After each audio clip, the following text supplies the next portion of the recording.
Je suis avec Hélène Leroy. Bonjour Hélène. Bonjour. Alors vous faites partie d'une association qui a eu un lien avec Un été au Havre en ce moment. Est-ce que vous pouvez présenter rapidement l'association ? Alors oui, c'est une association donc, qui s'appelle Marc, comme le prénom, mais voilà, ça signifie Médiation, Agglomération, Réseau, Culture. Donc c'est une association qui date de 2010, une association havraise, où du coup ce sont des professionnels de la culture qui profitaient d'avoir des moments d'échange justement sur le milieu culturel. Et dans le cadre du coup des 500 ans du Havre, on a eu l'opportunité de répondre à un marché public et de pouvoir programmer la médiation d'un été au Havre, donc de s'occuper des médiateurs et des médiatrices qui sont au pied des œuvres pour enseigner au public. D'accord, donc vous avez eu plusieurs fonctions en rapport avec Un été au Havre. Il y a eu notamment une application et la programmation. Alors, dans le cas de nous, effectivement, donc au sein de l'association, donc on travaille en collaboration avec le GIP Un été au Havre, donc le groupement d'intérêt public, et effectivement, on a pu, avec du coup le programmateur artistique Jean Blaise de la manifestation, on a élaboré du coup les parcours de visite en autonomie qui est proposé aux visiteurs. Et puis, donc cette année, vous avez 3 parcours de visite. Et puis effectivement, pour vous aider, donc vous avez le programme avec la carte des parcours, enfin effectivement, et tout le programme qui est pensé en fonction de ces 3 parcours de visite. Et puis également une application qui est proposée, donc une application Un été au Havre que vous pouvez avoir sur les App Store, que vous pouvez télécharger, donc qui vous permet d'avoir au gré de vos déambulations des informations sur le patrimoine, sur les œuvres d'Un été au Havre et les expositions également proposées. D'accord. Alors du coup, par rapport à la programmation, comment est-ce que vous avez pensé les parcours ? On a 3 parcours, on rappelle jaune, vert, rouge. Comment est-ce que vous les avez préparés ces différents parcours ?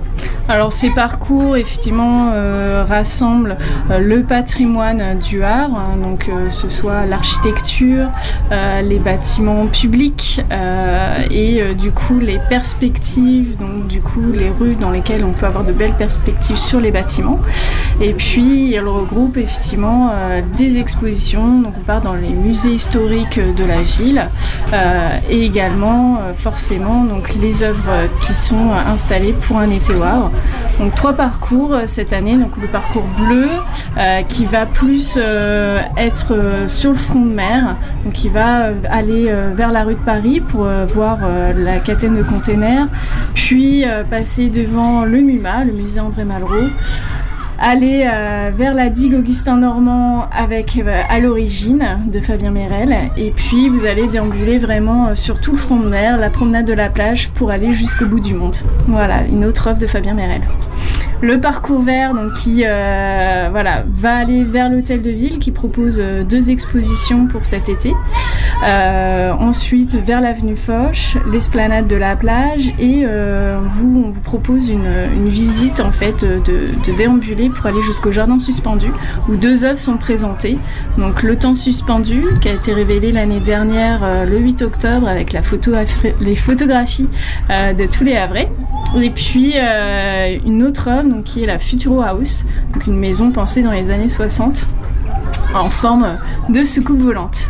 Et le 3e parcours, le parcours rouge, vous emmène du coup dans notre 2e fort militaire réhabilité en lieu culturel qui est le fort de Tourneville où vous avez notamment une exposition d'art numérique qui s'appelle Paysage Fiction qui est proposé au Tetris et un festival qui s'appelle Exhibit du coup également au fort de Tourneville et qui après repart du coup dans le quartier un peu historique de la ville puisqu'on retourne du coup en centre-ville près des musées historiques en passant par le Portique qui est le centre d'art contemporain, mais voilà, on retourne après voir la maison de l'armateur, le muséum d'histoire naturelle, l'hôtel du Bocage de Bléville.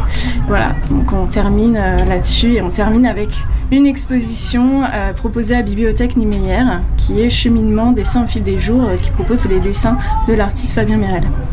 D'accord, donc on est sur 3 parcours bien différents, des thématiques mine de rien assez marquées, comme pour le parcours bleu. Assez intéressant. Du coup, chaque parcours part du même endroit, on rappelle. Oui, alors tous les parcours sont pensés effectivement pour partir de l'espace d'accueil Un été au Havre, qui se situe sur la place Perret, donc à côté du volcan. On ne peut pas le rater, voilà, c'est vraiment siglé Un été au Havre, donc je vous invite à y aller pour avoir tous les renseignements et avoir le programme d'Un été au Havre, donc qui est ouvert de 10h à 19h tous les jours jusqu'au 23 septembre.